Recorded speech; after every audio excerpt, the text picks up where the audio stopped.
लेकर और विशेष सत्र 18 सितंबर से 22 सितंबर के बीच में बुलाया जा रहा है। लोकसभा का 5 दिवसीय ये सत्र होगा। इसमें कहा जा रहा है, सूत्रों के हवाले से हमें जानकारी मिल रही है कि ये 17वीं लोकसभा का आखिरी सत्र हो सकता है। इसमें प्रधानमंत्री नरेंद्र मोदी का भाषण होगा और हो सकता है कि सरकार इसको डिसॉल्व कर दे लोकसभा को और चुनावों का ऐलान हो जाए। अब तो इलेक्शन कमीशन का भी ये बड़ा बयान सामने आ चुका है, हमारे सूत्र हमें बता रहे हैं।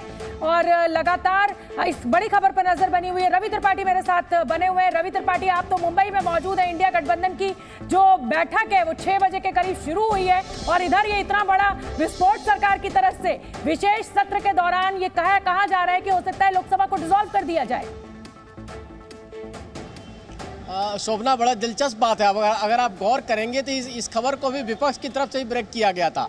नीतीश कुमार और ममता बनर्जी वो दो नेता हैं जिन्होंने ये कहा कि दिसंबर के महीने में लोकसभा चुनाव कराए जा सकते हैं। तो कहीं ना कहीं विपक्ष भी की जानकारी में ये मामला है और उनको इस बात का डर भी है और ये जानकारी भी है कि चुनाव पहले हो सकते हैं। लेकिन जो चुनाव आयोग की तरफ से हमारी बातचीत हुई है उसमें ये कहना है कि ये कयास लगाए जा रहे हैं अलग अलग तरफ से, लेकिन अगर चुनाव कराना है और अगर लोकसभा भंग करने की घोषणा सरकार करती है तो वैसी स्थिति में चुनाव आयोग इसके लिए तैयार है, क्योंकि चुनाव आयोग को महीने भर का टाइम चाहिए। 1 महीने के अंदर में जो ईवीएम वीवीपैट को लेकर जो तैयारी करनी होती है उसके लिए 1 महीने से ज़्यादा समय नहीं चाहिए।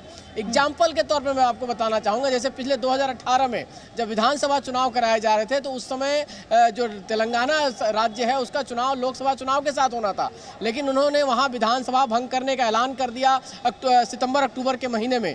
वैसी स्थिति में ऐसा था कि उस चुनाव को बाद में भी कराया जा सकता है। इन राज्यों के बाद में जो 5 राज्य के चुनाव 4 राज्यों के चुनाव पहले होते थे, मध्य प्रदेश, छत्तीसगढ़, राजस्थान और मिजोरम, लेकिन चुनाव आयोग ने तय किया कि इनका चुनाव चूंकि विधानसभा भंग हो चुका है, उनके पास तैयारी करने का टाइम है, 1 महीना का समय है और उसके साथ उनका विधानसभा चुनाव कराया गया और इस बार फिर तेलंगाना विधानसभा का चुनाव इसी समय होगा।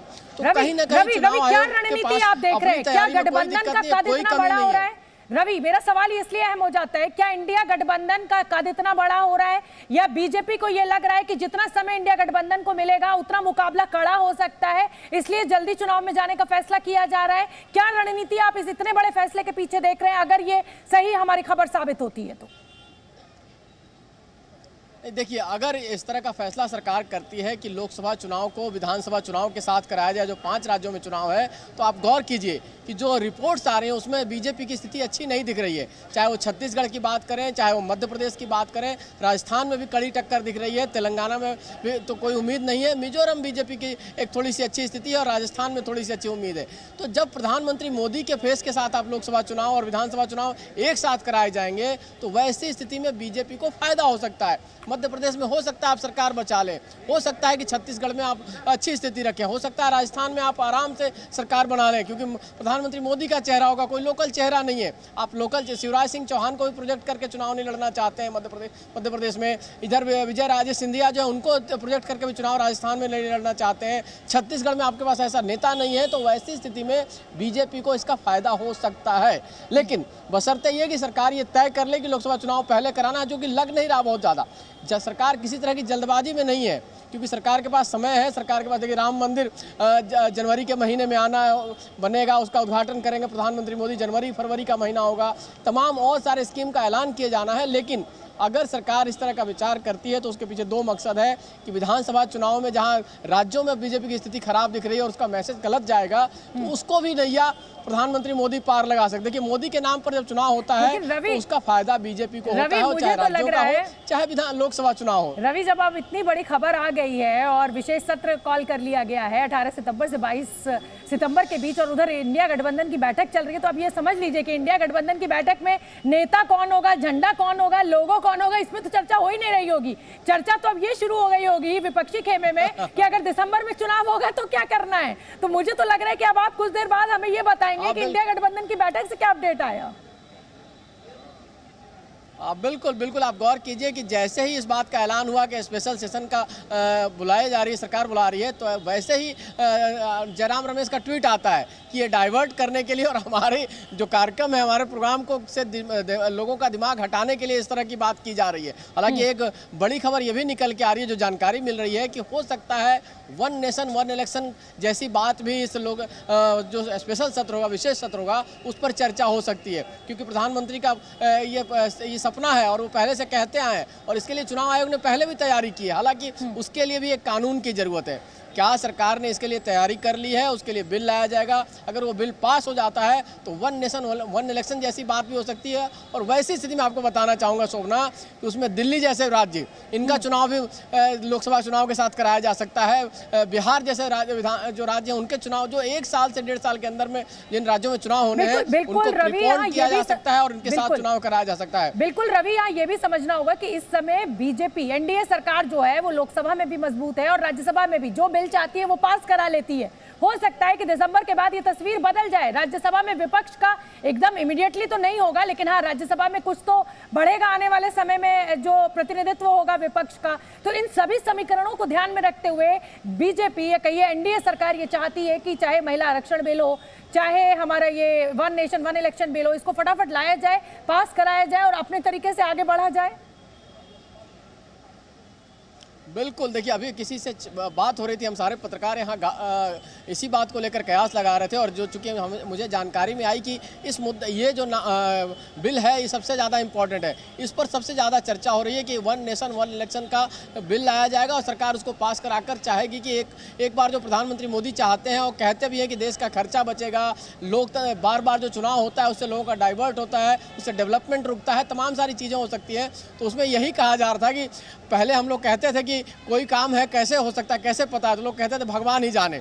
तो लोग मजाक में कहते थे कि आज की डेट में क्या होना है और क्या होगा ये मोदी ही जाने। अच्छा, तो मोदी जो रवि आप बने रहिए, वो हम कयास अलग लगाते हैं लेकिन होता कुछ और है। रवि आप बने रहिए। रविंदर भी मेरे साथ जुड़ गए और रविंदर आप जानते हैं कि बीजेपी को बहुत नजदीक से कवर करते हैं, हर खबर बीजेपी से जुड़ी हुई, फैसलों से जुड़ी हुई सबसे पहले रविंदर हमारे दर्शकों तक पहुंचाते हैं। रविंद्र, रवि कह रहे हैं कि अभी तक हम सब पत्रकार एकत्रित होकर इकट्ठे हैं मुंबई में, हम कहते थे कि भाई भगवान ही जाने, लेकिन अब हम लोग बात कर रहे हैं कि भाई मोदी ही जाने। तो अब ये जो बड़ी खबर आ रही है इसकी पुष्टि कैसे की जाए? मोदी ही जाने।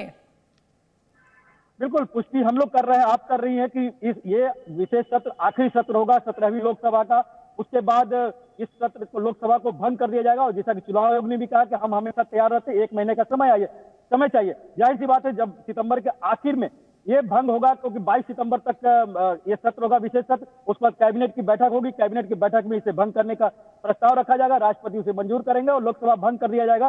तो यानी दिसंबर में ये लोकसभा का चुनाव हो सकता है, नवंबर के लास्ट में या फिर दिसंबर के फर्स्ट वीक में ये चुनाव हो सकता है। एक बात और देखिए शोभना, कि 1952 हो, 1957 हो, 1962 हो या 1962 तक वन नेशन वन इलेक्शन ही होता था। 1968 में जब इंदिरा गांधी आई तब ये जाकर ये सिलसिला था ये भंग हुआ और उसके बाद कभी भी ये एक साथ चुनाव नहीं हुए।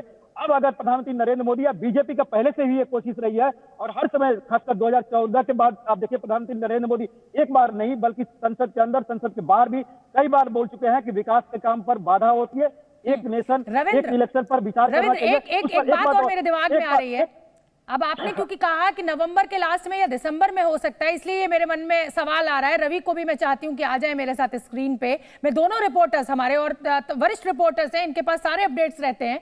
मेरा सवाल आपसे यह है कि राम मंदिर 15 जनवरी से 22 जनवरी के बीच में राम मंदिर के गर्भगृह की पूजा होनी है और वो प्रधानमंत्री नरेंद्र मोदी को करनी है। कोई भी राजनीतिक दल हो इतना आश्वस्त हो ही नहीं सकता अपनी जीत को लेकर। क्या बीजेपी इतनी आश्वस्त है अपनी जीत को लेकर कि नवंबर एंड में और दिसंबर में अगर इलेक्शन होता है तो हम ही आएंगे? राम मंदिर तो सबसे बड़ा अचीवमेंट है बीजेपी का, तो क्या ये रिस्क नहीं है? या जयराम रमेश जो कह रहे हैं कि आज क्योंकि विपक्ष की बैठक हो रही है इसलिए मुद्दे को भटकाया जा रहा है, इसको कैसे समझे?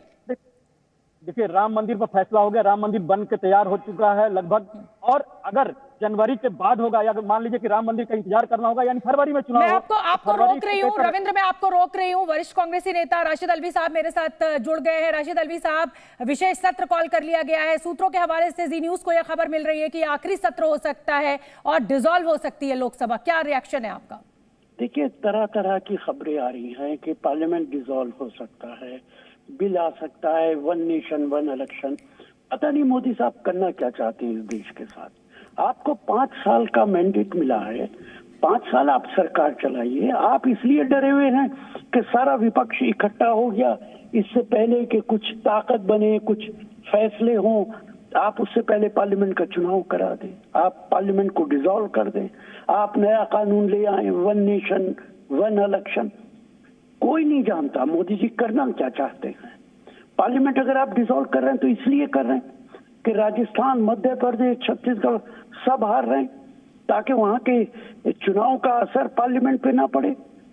कुछ भी हो सकता है, लेकिन ये तय है कि मोदी जी एंड भारतीय जनता पार्टी दोनों के दोनों खौफजदा हैं इस आने वाले चुनाव की वजह से। लेकिन कुछ भी करें उसका कोई फर्क नहीं पड़ेगा, और मुझे लगता है इसका और ज्यादा उल्टा फर्क पड़ेगा। राशिद अलवी साहब, लेकिन 1 नेशन 1 इलेक्शन का बिल अगर मोदी सरकार इस बार इस सत्र में पास करवा लेती है, जो विशेष सत्र बुलाया गया है, तो क्या आपको नहीं लग रहा है कि अब जब विधानसभा चुनाव होगा तो वो मोदी के चेहरे पर होगा और उससे स्थिति पलट सकती है, स्थिति उल्टी पड़ सकती है? देखिए, एक बात तो ये है कि ये पॉसिबल नहीं है। अभी यूपी का चुनाव 1 साल पहले हुआ, आप कैसे कराएंगे पार्लियामेंट के साथ? और आपका क्या ब्लूप्रिंट है? और आप बगैर किसी के मशवरे के कर देंगे और फिर भी आप कहेंगे कि हम लोकतंत्र को मजबूत कर रहे हैं। आप विपक्ष से मशवरा करेंगे कि नहीं करेंगे, कंसल्ट करेंगे कि नहीं करेंगे? हर कानून जो पार्लियामेंट में पास होता है वो बिल पहले स्टैंडिंग कमेटी को भेजा जाता है। वो कन्वेंशन ही खत्म हो गया है, चलिए उसे भी छोड़ दीजिए। आप सारी पॉलिटिकल पार्टीज को बुला के मशवरा नहीं करेंगे। तो राशिद अलवी साहब, आप ये बताइए कि क्या आप तैयार हैं? अगर नवंबर एंड और दिसंबर में चुनाव होता है तो क्या आपको लग रहा है कि जो इंडिया गठबंधन आपने बड़ी उम्मीदों के साथ बनाया है, आप सफल हो पाएंगे मोदी के खिलाफ?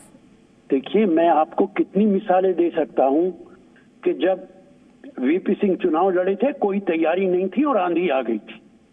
उससे पहले भी कितने चुनाव हुए कि बगैर टाइम के, जब जनता खिलाफ होती है तो किसी चीज की जरूरत नहीं पड़ती है, न पैसे की जरूरत पड़ती है, न किसी और चीज की जरूरत पड़ती है। आज वही माहौल देश के अंदर है और इसी माहौल से मोदी साहब डरे हुए हैं।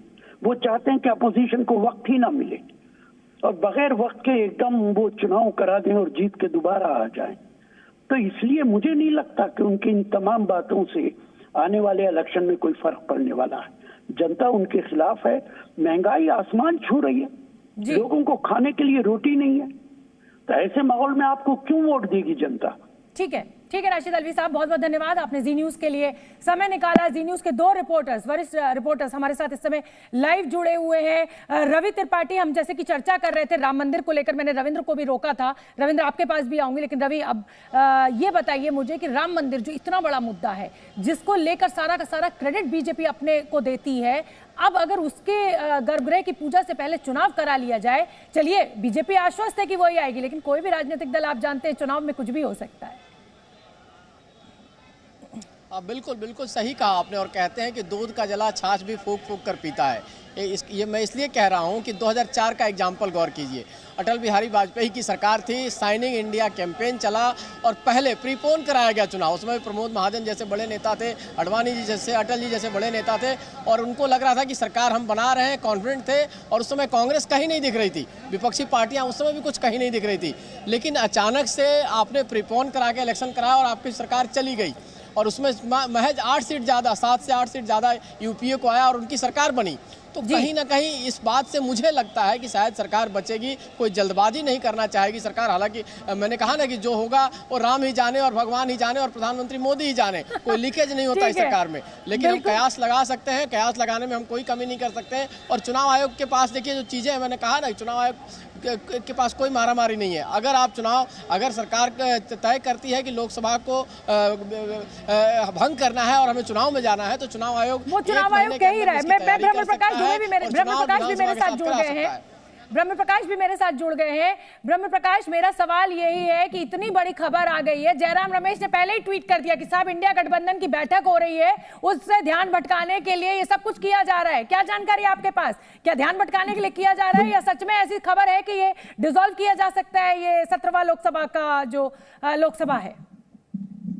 देखिए, सत्ता के गलियारे में आज दिन भर चर्चा जरूर थी और कई अधिकारियों के बीच, कहें कि अधिकारियों नेताओं के बीच तमाम इस तरह की हलचल थी कि क्या जब से ये स्पेशल सेशन की बात आई कि संसद का विशेष सत्र बुलाया जा रहा है, उसके बाद से ये चर्चा थी क्या कुछ संसद में नया होने वाला है, क्या कुछ बड़ा अनाउंसमेंट होने वाला है। और अब जब ये चुनाव आयोग के सोर्सेज से खबर आ रही है तो चर्चा जरूर है, लेकिन सरकार के सोर्सेज देखिए 2 दिन पहले ही सरकार के एक वरिष्ठ मंत्री हैं कि ऑफ कैमरा बात कर रहे थे, तो उनकी तरफ से साफ कहा गया कि इस तरह की कोई संभावना कम से कम अभी नहीं है। लेकिन आपने जैसे 9 साल में मोदी सरकार का ट्रैक रिकॉर्ड देखा, खासतौर से प्रधानमंत्री नरेंद्र मोदी जब भी कोई बड़ा निर्णय लेते हैं तो उसकी भनक दूर दूर तक नहीं लगती। ये आपने बीते 9 प्रकाश से हमारा कयास लगाए जाते हैं, उसे ठीक उलट होता है। जी, मैं एक बार रविंद्र का जल्दी से रुख करना चाहती हूँ। रविंद्र, क्योंकि मैंने आपको रोक दिया था, राम मंदिर का क्रेडिट जाहिर सी बात है बीजेपी लेना चाहेगी और इतना बड़ा रिस्क कि आप नवंबर और दिसंबर में चुनाव करा लें, क्या इतना आश्वस्त है प्रधानमंत्री नरेंद्र मोदी, बीजेपी, एनडीए की नहीं साहब हम ही सत्ता में आएंगे? क्योंकि आप समझिए ये बहुत बड़ा रिस्क है, बहुत बड़ा जुआ खेलेगी बीजेपी और 2004 में नतीजे किस तरीके से उल्टे थे वो देश जानता है। देखिए, मैं पहले ही बोला कि 4 और 23 में अंतर यही है कि उस समय बीजेपी अपने जो सांसद थे उनका टिकट काटने में कोताही बरती, डर के मारे टिकट नहीं काटी और 180 में से 90 उनके मौजूदा सांसद हार गए थे, 50 नए सांसद लगभग जीते थे और इसलिए वो गैप था 7 का। अगर वो 50% से ज्यादा विधायकों के टिकट काट दिए सांसदों के तो स्थिति उस समय भी बदल सकती थी। और ये मोदी और शाह का युग है। आप देखते हैं कि 50%, 40%, 60% तक विधायकों या सांसदों के टिकट काट दिए गए हैं या काटे जा सकते हैं। ऐसे में जो एंटी इनकम्बेंसी है सांसदों के खिलाफ जो होती है अमूमन वो आपको उससे आप पार, लेकिन इसका उल्टा प्रभाव भी हो जाता है रविंद्र। कई बार अपने विश्वस्त लोगों के, विधायकों के जो कई लंबे टेन्योर से चल रहे हैं, सांसदों के टिकट काटने से स्थिति बैकफायर भी हो जाती है क्योंकि उनके जो कार्यकर्ता होते हैं वो हरवा देते हैं उस पार्टी को, ये हम सब जानते हैं। फिलहाल आप तीनों ही रिपोर्टर्स का बहुत बहुत धन्यवाद। आज की ये बहुत बड़ी खबर और कोई भी अपडेट होगा मैं फिर आपका रुख करूंगी। फिलहाल बात पते की में मुझे दीजिए इजाजत।